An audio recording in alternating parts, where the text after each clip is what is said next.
ორი გზავნილი ერთ დღეში ქართულ ოცნებას ქება მოსკოვიდან და კრემლის მოწოდება თბილისის ურთიერთობის ნორმალიზებისკენ. ბრიუსელი კი ივანიშვილის გუნდს ისევ ახსენებს, რომ ვიდრე ისინი ოპოზიციის ჩახშობის პოლიტიკას, თავისუფალ მედიაზე ზეწოლასა და სხვა არადემოკრატიულ ნაბიჯებს დგამენ, საქართველოს ევროკავშირში მომავალი არ ექნება.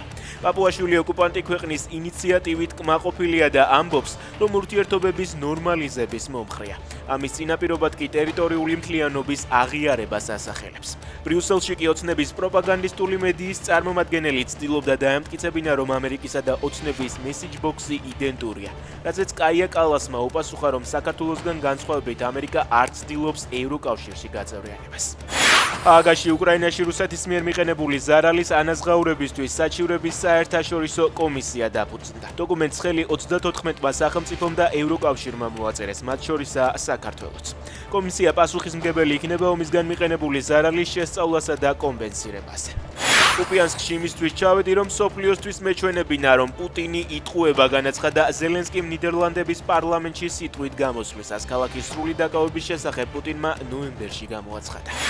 კიშინიოვის აეროპორტში მდებარე ლუკოილის საწვავის ტერმინალი 20 დღის ვადაში მოლდოვის სახელმწიფო საკუთრებაში გადავა. ნავთობბაზას რუსული კომპანია 2005 წლიდან აკონტროლებდა.